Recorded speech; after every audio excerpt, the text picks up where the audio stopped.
want to welcome everyone to the first panel session for the EEAI Vision 2020 virtual conference. This is part of our administrative track.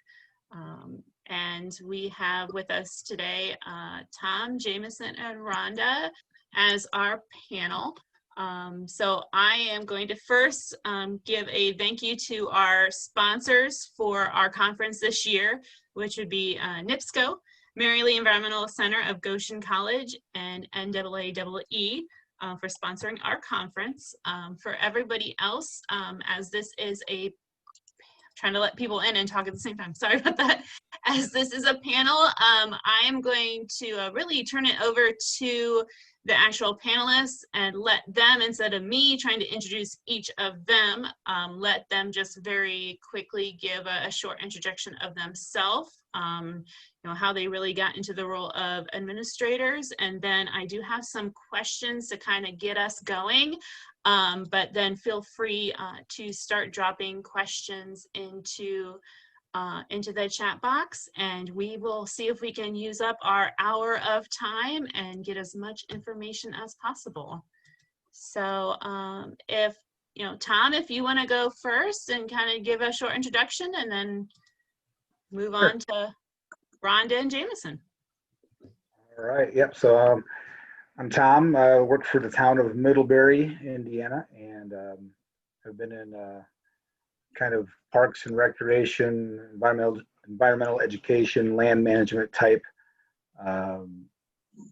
career for about 27 years, starting with mainly in Southwest Michigan, Indiana area, also up and near Flint, Michigan for a while as well. So that's me.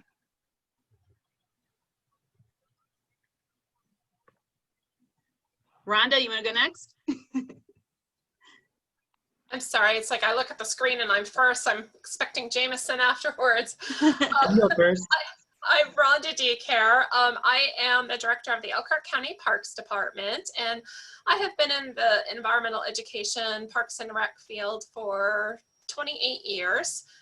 Feels like just yesterday, but it has been indeed 28 years. And I started out with earning a bachelor's degree in Parks and Recreation Management, and then worked with the U.S. Fish and Wildlife Service for 2 seasons at Seney National Wildlife Refuge, worked at an outdoor education camp in northern Michigan, the winter in between, teaching cross-country skiing and animal tracking. And then applied for a position in Indiana with St. Joseph County Parks under Evie Kirkwood, who I'm sure a lot of you have heard of and know. And she has just been a wonderful mentor, and ended up staying in Indiana and was director/naturalist at Woodlawn Nature Center. I was at the Elkhart Environmental Center as the director prior to coming to the Elkhart County Parks 11 years ago to oversee the interpretive services part of the parks, and then came into the role of director 4 years ago. All right. And Jamison? Yeah, my name is Jamison Czarnecki. Unlike Tom and Ronda, I think that's specifically why I'm here. I don't have 20 plus years experience as an administrator. And so my background, I had a degree in environmental sustainability from University of California at Santa Cruz.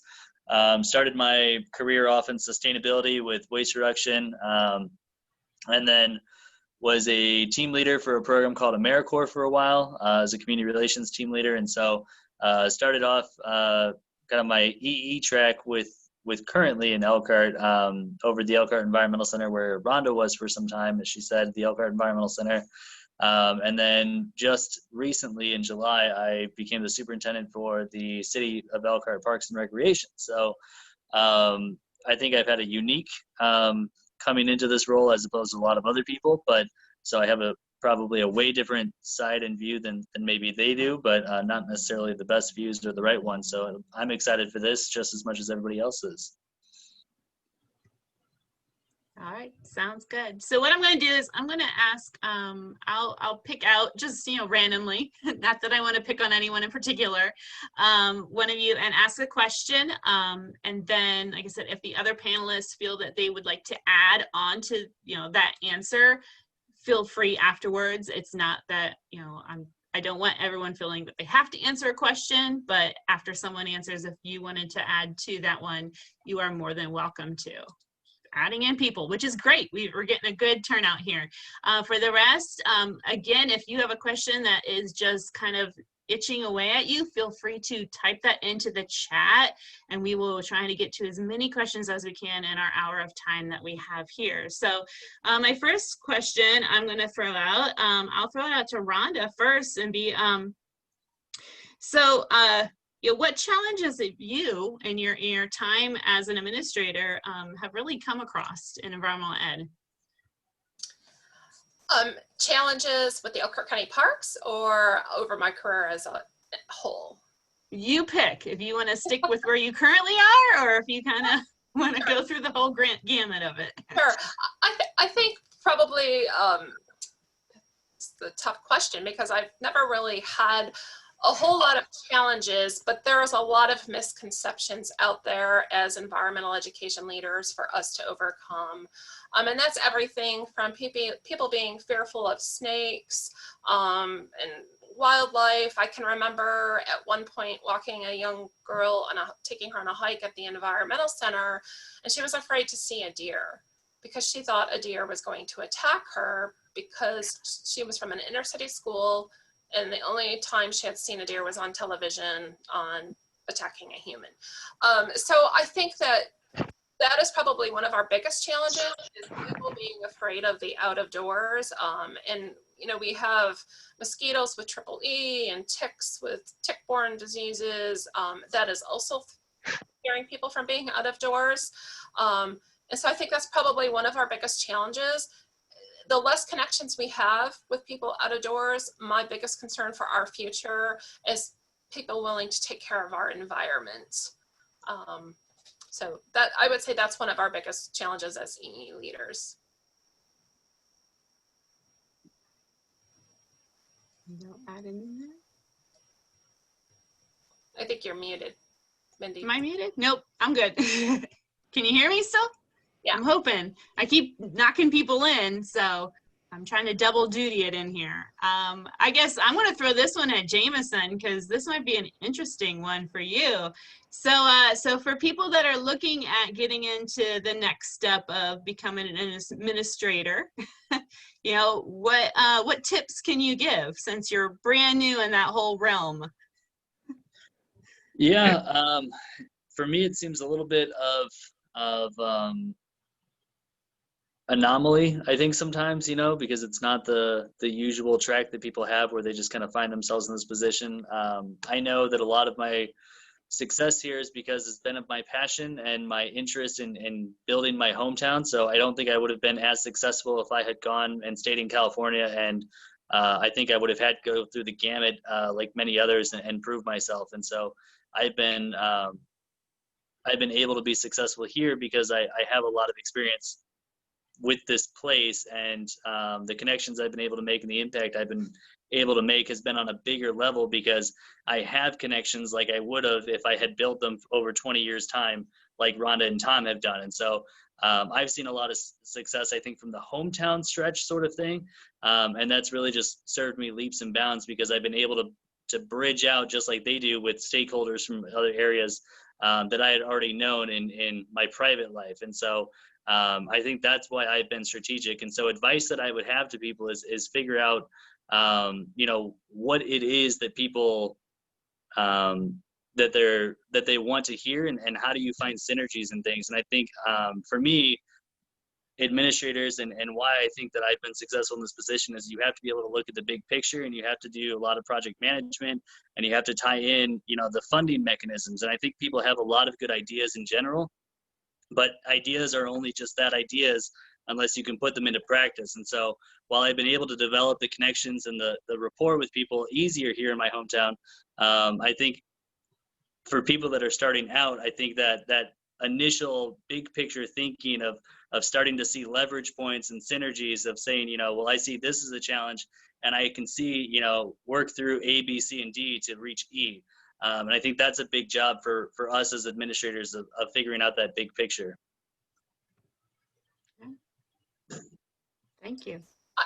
My advice too on that for people in the environmental education field that want to move up to an administrative level is go above and beyond.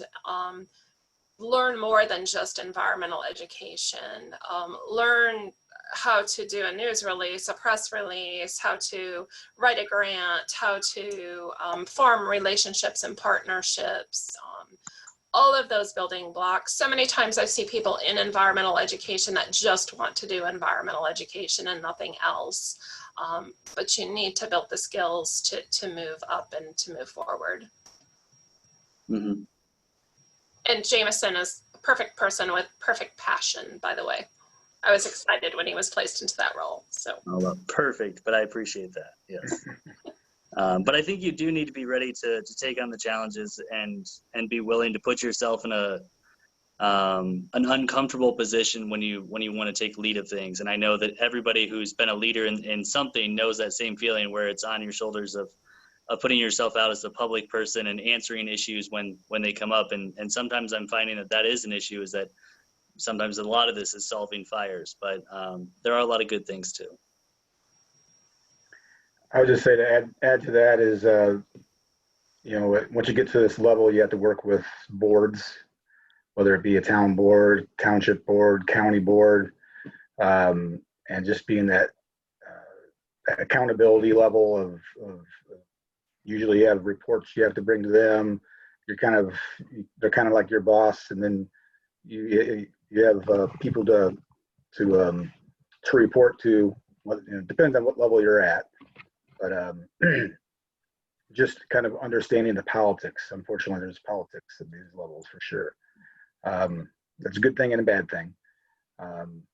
And just being aware of that. And usually when we're in this administration, all of us on this panel anyways are governmental administration. And so government has its own wonderful things. And usually, hold on. My wife just walked in. Usually we, I thought the kids were the ones that were going to invade them.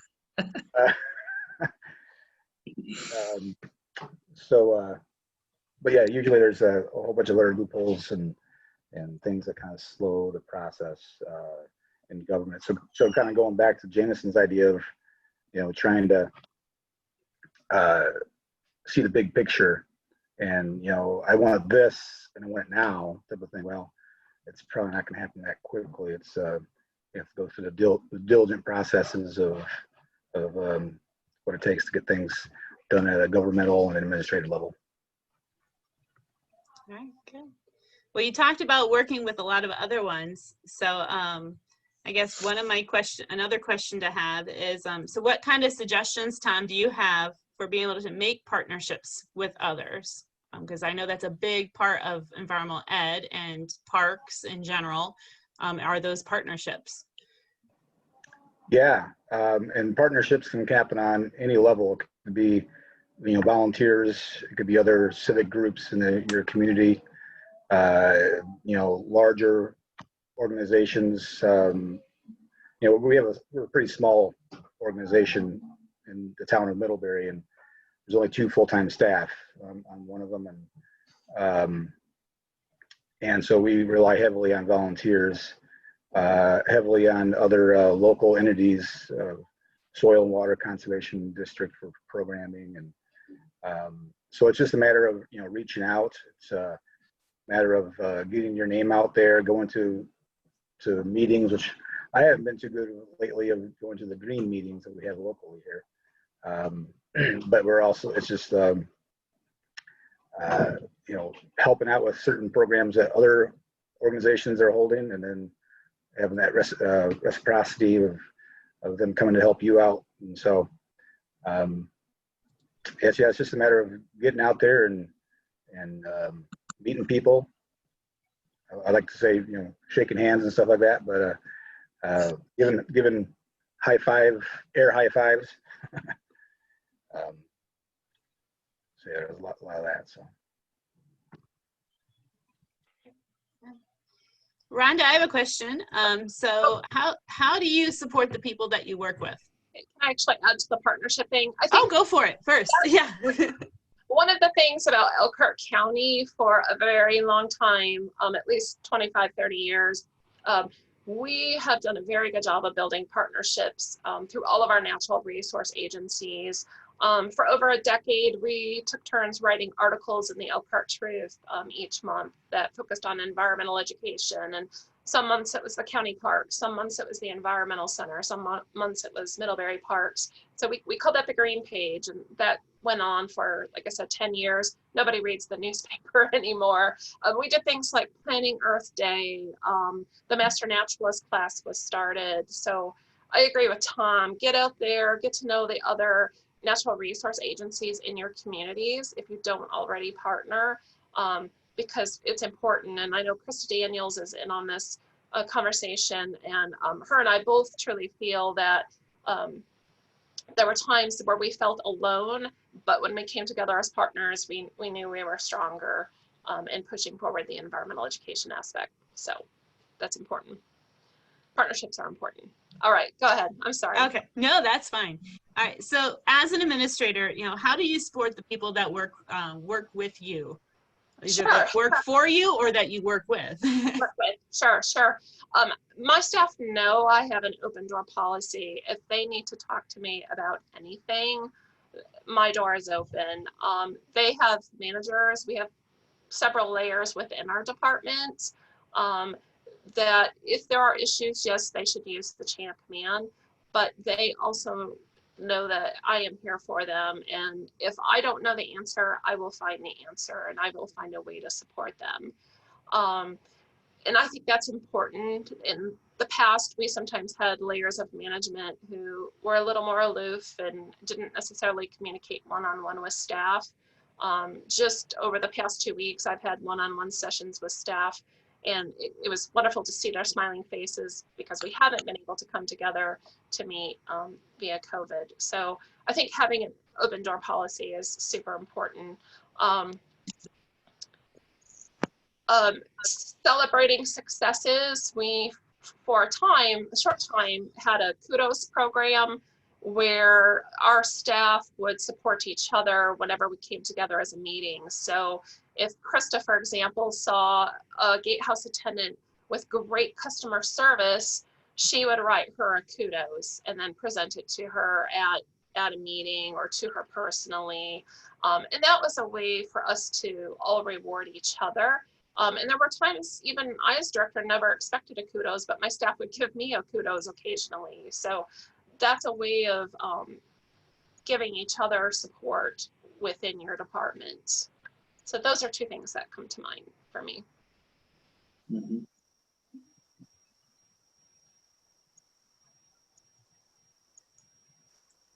All right, I'm going to throw it at you, Jamison, as the new admin on the block. What challenge have you come up with actually, supporting and working with a newer team? What challenges have I come up with? Yeah, what challenges have you faced working with a new team? Sure. I mean, I would say they're probably not specific to me. The interpersonal dynamics is always one. You're coming into a new environment. It's a hefty kind of burden to come in and feel like you're the new decision maker, and everybody wants to feel you out and kind of know where you're coming from, and you have to gather from. So in my case, I have 8 staff that are my team that work directly as the leadership people. So a fairly large team comparatively to Tom's, and we all want to build this place better. And so understanding where each of us is coming from, there's a lot of communication, I think, that can go awry, and that's been kind of a big challenge, I think, for me. Has been to make sure that my goals and my expectations are clearly communicated, and being able to check in and realize that, okay, well, I can see where this miscommunication has happened and here's how we fix it. But that really only comes down to having open dialogue and that initial trust and respect with your teammates. And so I think that's been a hard one. that we've had to deal with here, because there's just a lot of different personalities and different dynamics, and COVID doesn't help anything because we're all siloed, and one day somebody's out and they don't come back for 3 weeks. And so I've only been here since July, and so obviously when you're building a rapport with the team, it's better when they're here. So that's been a challenge, which I think is probably not unique, but maybe one of my biggest ones right now is just building that rapport and having the check-ins, as Ronda is saying, and making sure that we're moving forward in a concerted direction together. Besides that, I'd say,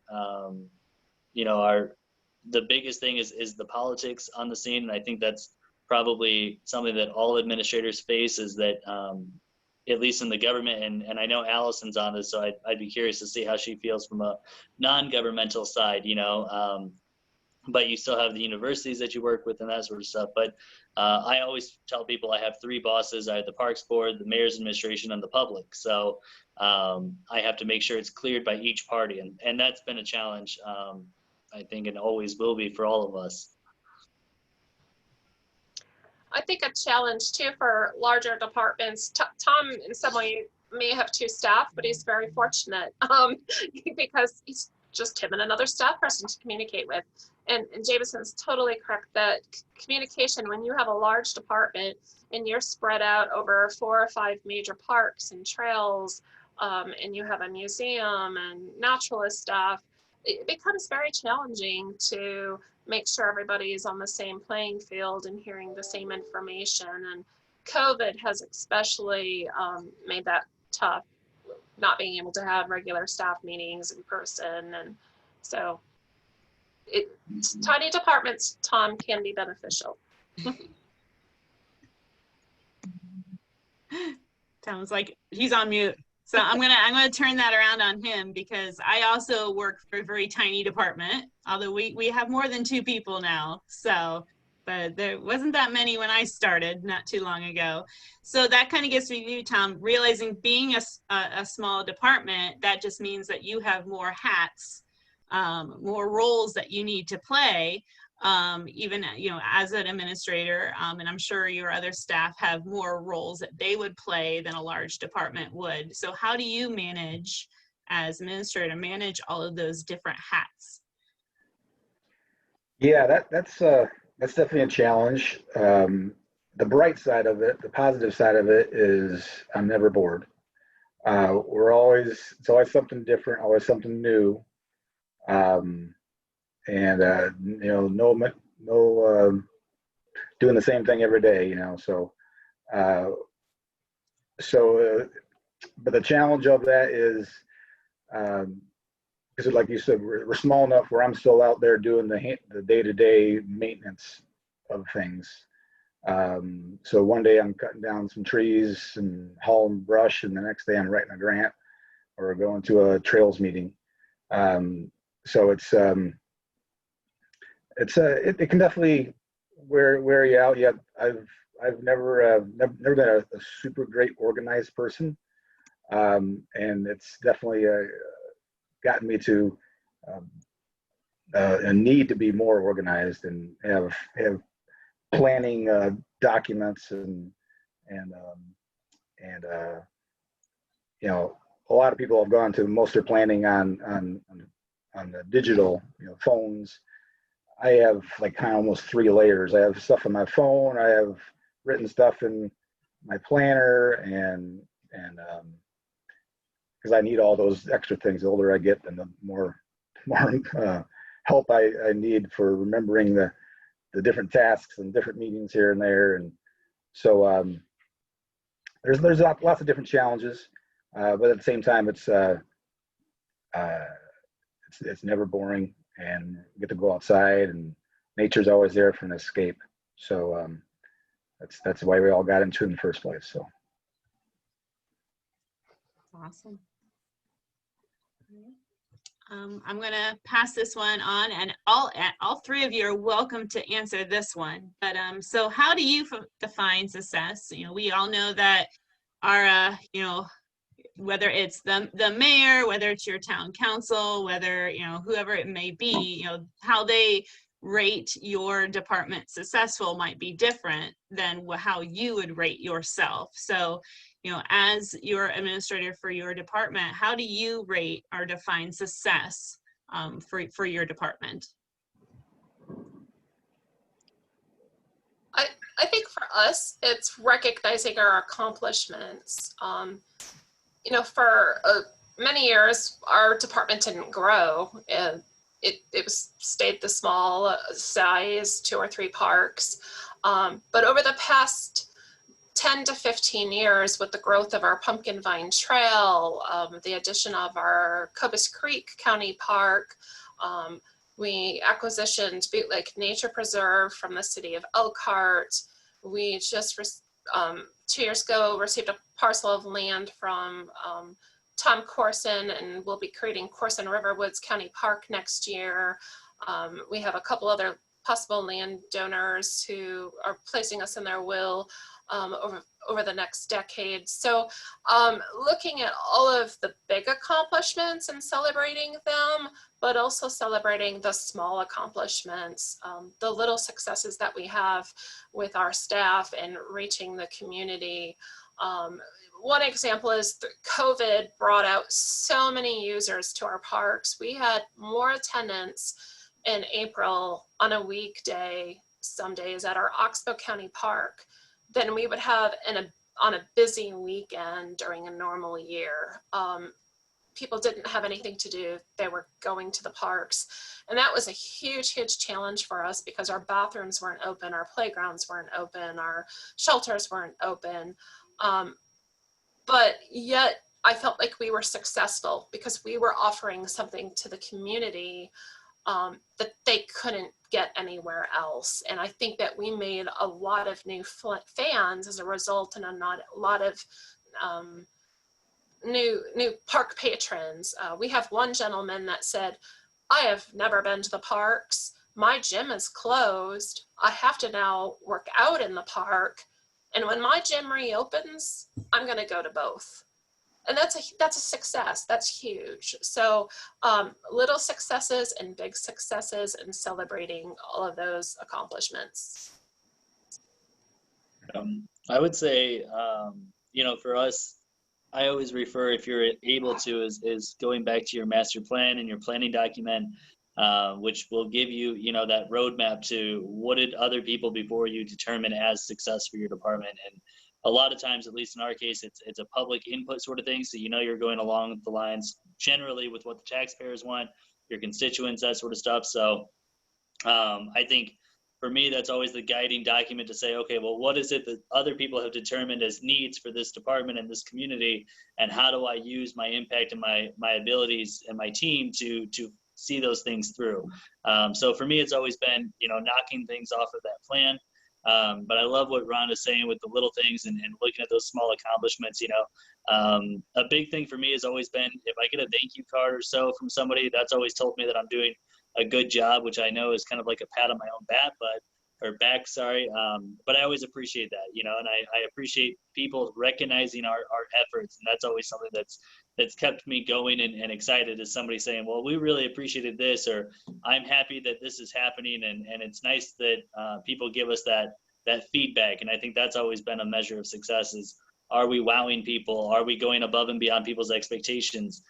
Can we be doing more? Can we stretch ourselves a little bit thinner without driving ourselves crazy? And that's been a balance for me as well with my team. But you know, that's really my goals is to make sure that we're going above and beyond people's expectations as we work through our planning process. And Jason's exactly right. Those big accomplishments are generally a part of your master plan, as well as the mid-sized accomplishments. The other great thing about master plans is you actually get to see the community reaction to your department, and that can be very rewarding to see the comments that they're making. They're also going to tell you what you need to do and what you need to improve, but you also get a sense of appreciation from the community as well. Yeah, we have I'd echo the master plan. That's your guiding document of, like you both had said, the public input of where they're guiding you, and so anytime you can get fairly major accomplishment done off that. That's a big, huge win. And then we, for at least the town of Middlebury, we have several really nice planning committees. We have a landscaping planning committee. We have a trails planning committee. And then we have one really major event of the year called the Riverfest, Middlebury Riverfest Planning Committee. And so each of those committees kind of keep track of what they're doing and their accomplishments alone. And we then have individual kind of celebrations, you could say dinners that we'll host at the end of one of the big wins that we'll have. That's a fun time to reward, and most of those people are volunteers. And most of our planning committees, besides myself, are either on the park board or members of the community. And then at the end of the year, we usually do our top 10 accomplishments of the year, and we'll put it into the In Middlebury magazine. We usually start out with a list of, these aren't all huge tasks, but we'll start with a list of about 25 things that we felt were pretty good accomplishments of the year. We kind of dwindle those down to our top 10, and that's a kind of a fun way to show what we've done in the year. So. Well, I've been asking questions for half an hour, so I would love if all of the participants on here, if you have any questions that you would like to ask from our panelists. It's not just me reading the ones that I have wrote down. If there's something unique that you've been wanting to ask someone that is higher up in environmental ed, now's your chance without anyone kind of looking at you differently. Paul McAfee here. I have a question. First of all, hey Tom, nice to see you. Been a long time. Oh, yeah. See your face again, or at least half of it. To me, it seems like a big jump to be an educator to be going into administration. Not just that's true in so many fields, not just education. And not every educator is a good administrator. How do you feel about that, making that step? And do you ever think maybe it wasn't the best idea? Do you think maybe going into administration is not for everyone? What are your thoughts on that? At somebody? Was that directed at Tom? All of you. Yeah, Tom too. But I mean, nice to see you too, Jamison. No, it's fine. I just want to make sure. I'll just answer real quickly, because pretty much ever since I started out as a assistant manager in Berrien County Parks. That was basically my first gig out of college, and so ever since then I've been in some sort of administrative role, and so I haven't really made that step necessarily. I've always had the multiple hats, so I'll let the other two answer, because I think they've had more of a role in that way. So.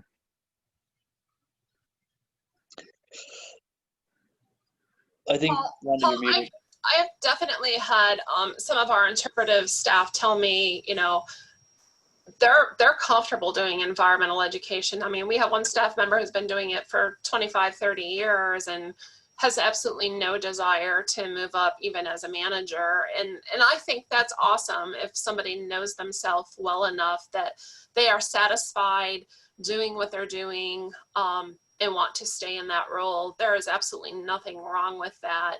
But I think sometimes you get to a point in your career for some people that you may get a little burnt out after you've done programs for 20, 30,000 people in your lifetime. And you're like, there's got to be something a little bit more. And you enjoy writing grants, or you enjoy, doing partnerships with the community and increasing all of those skills and abilities. So I think it's great for people who are in the field, if they want to move up, to continue to move up, because it is very rewarding. I have never looked back. I still get the opportunity to educate the public if, for instance, I go and speak at a Rotary Club, or I have a meeting with the Community Foundation, or, I'm a guest speaker at this conference. I mean, you still have the opportunity to do education. It's just in a different way. But I think that for those striving to do that, again, learning as many skills as possible is go above and beyond to get there. Yeah, I like that. I really feel like for me, it is a big jump, and I can see how it would be for people. I think the areas of impact are not as frequent, but they're bigger when they happen. And it's the same with the challenges, is that I think from what I've experienced so far, moving from a program person at a city location to team leader to now an administrator, is that you have a lot more opportunity to make an impact, but it takes a lot longer, and there's a lot of work to get to that end point. And so it's a good feeling when you get there. It just feels like sometimes it takes a long time, and you have to go through a lot of hurdles to get there. And so some days I miss when our biggest hurdle was the rain, and it was like, oh, well, we'll just put on some rain boots today and a coat, and we'll just quickly adjust. And it's like moving a ship a lot of times, and you've got to have the right sailors on your ship to be able to help you move it, because it's not a one-man job or woman. But so sometimes I miss that instant gratification of seeing a smile on somebody's face, or getting to interact with the public a lot more, because this computer is my enemy sometimes. But it's my biggest tool, and it's my biggest asset is my phone and my computer. And it's like, you're an environmental educator, and your two greatest tools are the antithesis of environmental education. So how do you do that? And so I think that's a different thing of just wanting to get out and make yourself known to your parks and getting out and checking out your own programs. But it is definitely a leap, and the struggles are very different in this role. I also want to reiterate what Tom said earlier. You have to enjoy politics or be able to work with politicians. You have to be able to see both sides, work with both sides. Here in Elkhart County, we're pretty much a Republican-driven county. We have all Republican council members, commissioners, but I have to tell you, typically people say Republicans don't support parks or environmental education. I have felt nothing but support in my role here. And I think a lot of that is you have to help educate them to realize what's important, how you're a part of the quality of life, how you're improving the quality of life. Maybe avoid the climate change topic, but you have to learn to work with both sides, and you have to love being able to do that. So. All right, there's a question that was typed in the chat from Carla, and she goes, kind of going along with Paul's question, is there additional formal training that is helpful to make that transition to administration?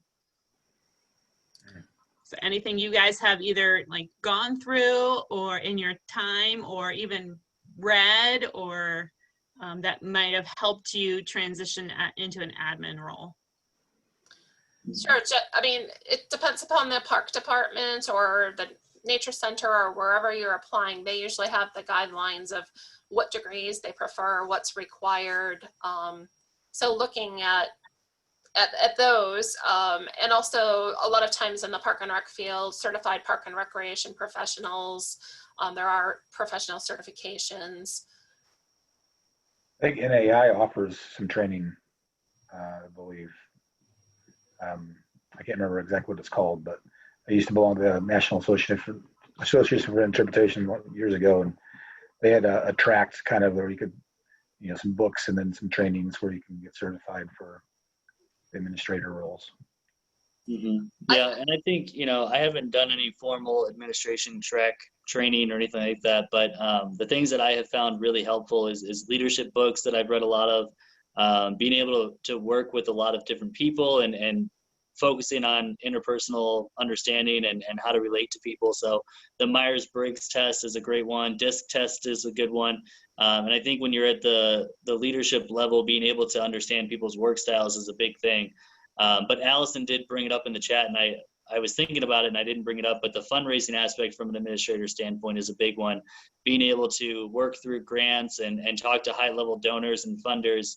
And that really comes down to figuring out what people want to fund and what they're relatable to. So if they like something about your park, will they buy into that? Will they support that at a bigger level? But being able to have those conversations with people is generally more often happening if you're out there in the community being the asset in the public face for your department and your facilities. And so it's a big one. A lot of it comes from job experience rather than a piece of paper. Mm-hmm.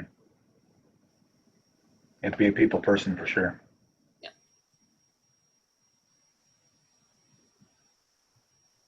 All right, there's another question. Carla tapped into the chat. She's all about these questions, man. So how do you embrace and or encourage diversity within your organization? Yes, it's a good one. I'll just start it. Sorry, I'm excited about it. I had been thinking about this a lot, mostly because here in Elkhart we have a pretty urban area. We're a city resource, so we constantly have a lot of at-risk youth around us in our department, specifically where just like you were saying, Ronda, with the deer, they have no understanding really to the natural world, and it's not just kids, it's adults too around here. And so how do we bridge that? And so when we talk about diversity, we talk about that with our programs and that sort of stuff. Are we doing what we can to everybody in the community, or are we only working towards one demographic's interest? And so how do we bridge that? How do we be more invitational to them? How do we be more accepting and supportive and make them feel included, and letting them know that our nature programs are not just for one demographic of people? And so one of the things that we've done a lot of is to try and do more Spanish-oriented programming or promoting, having availability and resources on the side that is also able to be in Spanish. So we've done more passive scavenger hunts and that sort of stuff, both in English and Spanish. But then right now I'm working on with my staff to bring in a cultural competency consultant, somebody from the local university here that can help us kind of keep our biases in check and make us think broader, because sometimes we do get into a bubble where we're not out of our comfort zone. And if you're not relating to all different demographics, are you thinking about all demographics when you're planning and that sort of stuff? So that's a couple of the strategies that we use.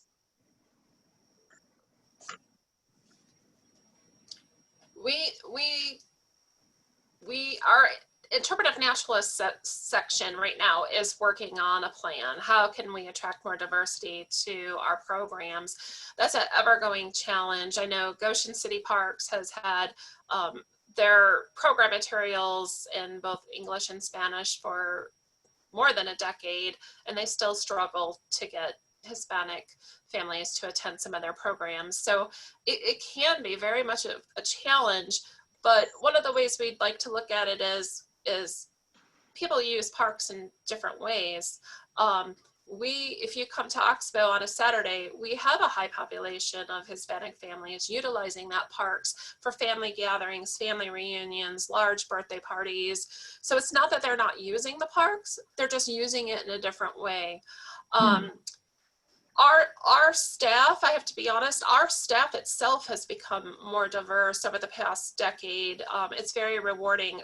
Actually, over 50% of our staff is now women, even our field staff that are out cutting trees and mowing. So it's wonderful to see how, as people retired, we really have added diversity to our staff, people with different backgrounds and different ethnicities. So we are working on that, and I think that's a constant struggle. As we all know, getting people outdoors, especially our inner city children, is always a challenge. And I love that, Jamison's looking at that for Elkhart, and I've often said our staff should go into a city park and do a pop-up nature center for a day and bring in their furs and their turtles, and come to the kids if the kids aren't coming to us. So we Right. continue to work on that. And Sounds like we've got a plan. hear that, Krista? So in Middlebury, might not be the same for many communities, but we have a lot of Amish. And so our diversity, our number 2 diversity, I guess you could say, in Middlebury is definitely Amish. And they're big patrons of the parks and trails. They literally use the Pumpkin Vine Trail for transportation to and from work. We recently have put on some trail counters, which have been really, really helpful, and we're documenting daily counts at 4:30 a.m. of people using the trail to get to work. And Riverbend Park is one of our biggest parks and most used by the Amish community, and so it's really important for us to reach out to them. Sometimes it's difficult for them to find an Amish family or individual that's willing to, sit on a committee, or to basically just give you any type of feedback, much at all. But there are some that we've connected with, and some that we actually have got on a committee for a short period of time, at least a small planning committee. So, but yeah, it's basically knowing the people that you have in your community, and being aware of trying to be aware of reaching out to them and making that a commitment, and that's not just for us. That's the whole town needs that, and planning and things. So yeah.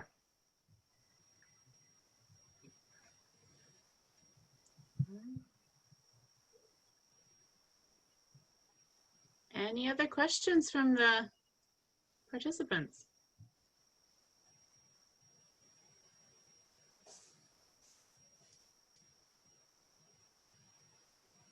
I think I saw one come up on elaborating on how different groups use parks differently. I didn't know if anybody wanted to touch that. Touch on, I should say. I think what Tom just mentioned, the Amish will come, they'll have picnics, but they may not attend our programs. Right. We find that with the Latino community as well. They utilize the parks for their large family gatherings, but maybe they're not on our mountain bike trails. So I think that culturally, there are things that different cultures do within our parks that we don't always recognize. We think, oh, we're not reaching them, but we really are. It's just in a different way. I do think, though, it is our role as environmental educators to create more diversity in our field. And the only way we are going to do that as environmental educators is inspiring young children to become bird watchers, to become biologists, to become, entomologists. And how do we do that? By getting them outdoors and making those connections. And that's a challenge. That's a big challenge. I think, if anything, we're seeing more celebration of diversity within our field, and I think that's inspirational. So. Absolutely.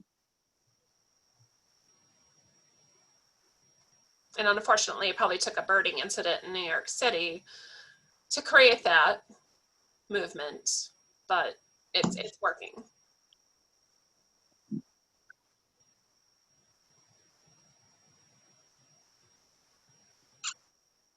But I am excited for that session on Sunday for that, because I know there's a good one, 9 a.m. Sunday morning for diversity and environmental education. So it's a big topic, and I'm glad to see there's a whole session on it.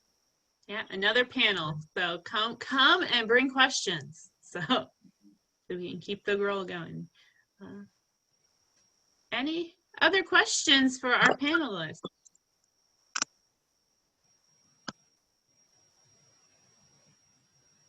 You've left them speechless.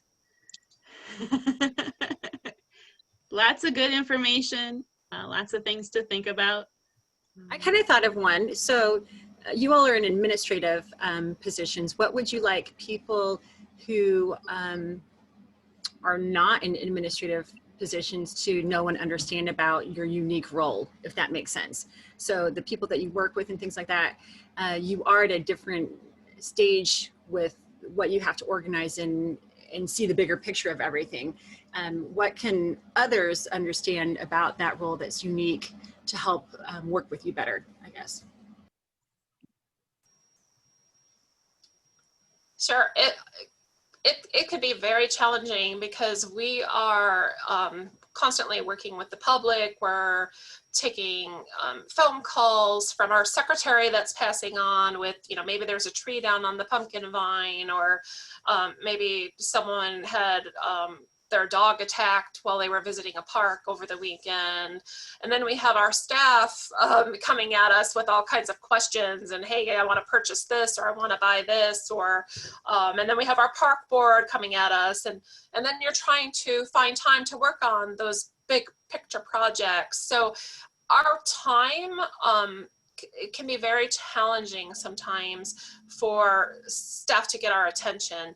And if you ask your administrator once and they don't respond, keep bugging them because they are probably busy as heck and will eventually respond to you. So just be aware that everybody's busy within a park department, but an administrative office can be even busier, having to respond and work for all those multiple people. So yeah, I sharing that with send in a gentle check-in and say, hey, did you get around to looking at this? If it's been a couple days, there's a good chance that a lot of times I'm multitasking and I flag something to look at it and I hadn't gotten back to it. Doesn't mean it's not important. It's just there was a lot of other things. And so the other thing I wanted to say is that I think for me, one thing that is helpful is that sometimes there's things that I'm not allowed to say because I don't know that I've been given the clearance by,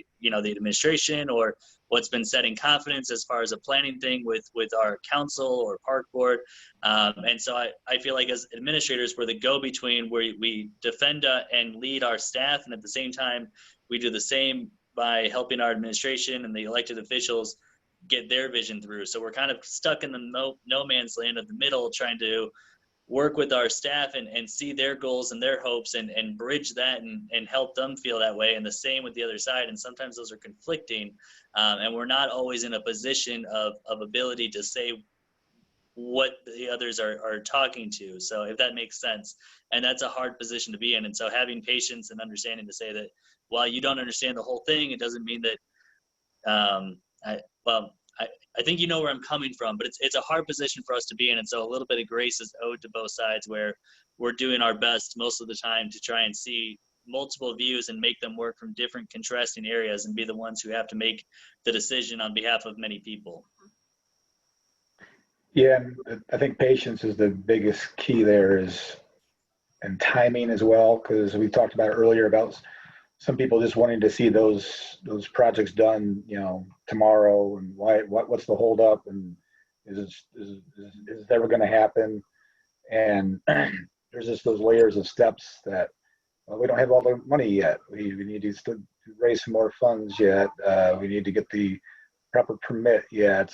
We have to get this cleared through the planning commission of the county, and there's, depending on the project and depending on the event, there could be multiple layers of bureaucratic sometimes, and just permission, just making sure that you have clearance through the proper channels, and trying to, like Jamison said, trying to appease both groups, your employees, your constituents, the public, volunteers who are pouring their time out for a program and don't understand why they can't do it. And and then, going to bat for them up to the park board and town council, and being patient to say, it's coming. We're still working on it. Don't leave us. Don't get frustrated. It'll work out. Mhm. Mindy, if I can, I know we've got some really great people that have joined us in this session, and Ronda and I spoke about it, is that we could easily be replaced by so many people of this caliber that are in this conference. If anybody has any additional feedback or comments that you feel like would be of value that maybe you didn't have the chance to, and you thought it'd be a good thing to say, I would love to hear that if it's okay with the rest of the panelists, and if anybody feels comfortable. I have no problem with that one.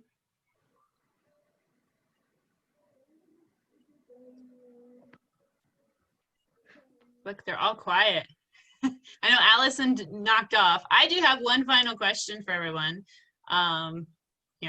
I got to spend a short period of time as an interim superintendent. Thankfully, I don't know if it's thankfully, but my role ended mid-October, so I am newly out of that admin position, and I'm actually kind of enjoying not having all those challenges to face. But one big one, one thing that I did get to take away was some great projects that I got to be a part of.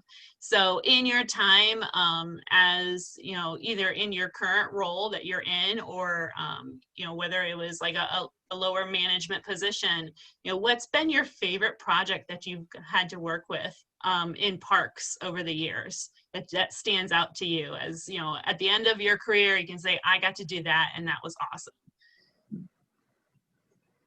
This is where they'll have one up on me. I said middle management too. That's a hard question, like choosing which is your favorite kid. Probably, especially recently in Middlebury, we started the Riverfest, the Middlebury Riverfest program, and we'll actually be talking about this next one tomorrow. There's a session with the 8th grade river study program, and those two have been just really fabulous to be in all aspects of it. Again, wearing all the hats. We're kind of the brainchild of some of those, and the planning of it, the implementation of it, the seeing the kids and families' faces of seeing a big old brown trout being lifted out of the river after being shocked by Dara Deegan, and so that's I'm very proud of those, and I'm happy to be involved in those. And I mentioned those two specifically because they're both heavily EE, and I don't have a lot of times to do a lot of EE anymore. And if we do any EE, it is me. And so at least starting it and getting volunteers involved. So I'm really proud of those two programs and events. So. And I'll just quickly say 2 things for me. One, we recently completed a pavilion at the Elkhart Environmental Center, and that gave me a lot of good feeling to complete that. Not because it's like a pavilion, great, but I know that that's going to provide a benefit to a lot of kids and a lot of people over time, and that's something from an administration side it's a win, because we can finally see the fruits of our tedious labor to that point. We don't know the effects that it's going to be, but we know it's going to be good.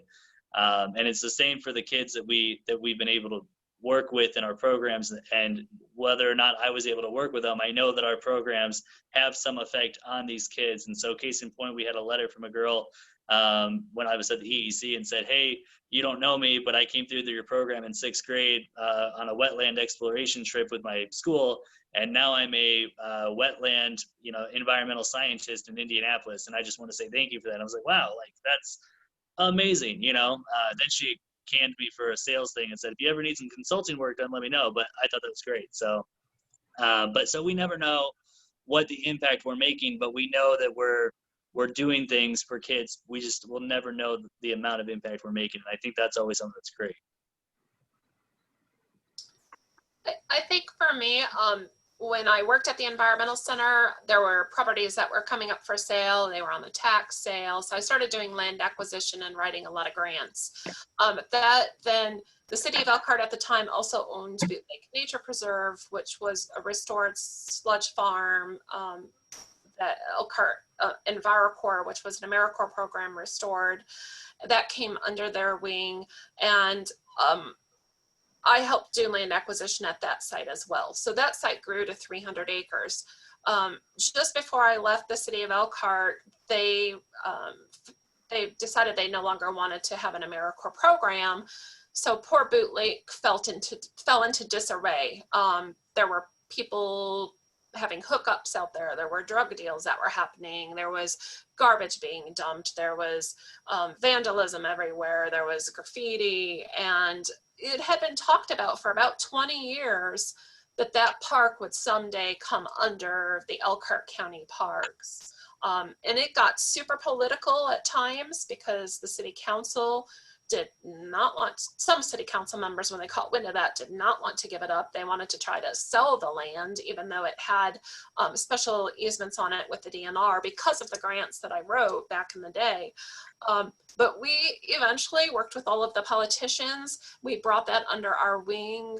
Our site manager at that site was one of those Elkhart EnviroCorps members. She has brought it full circle. It is, the graffiti's cleaned up, a lot of good people out there hiking and using. The parking lot is often overflowing. Our interpreters are doing lots of really wonderful programs out there. People are using it. So for me, that's probably one of my favorite things that I've ever done, and is very super rewarding to know that that site's protected now in perpetuity.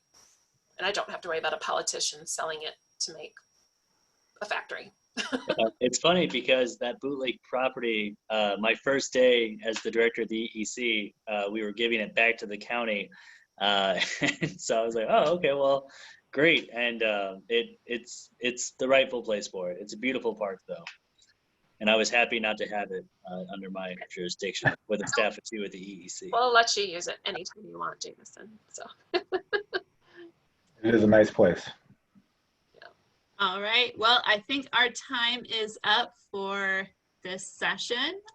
Again, a huge thank you to Tom and Rhonda and Jamison for taking your time and fielding some questions and providing some great feedback for everybody.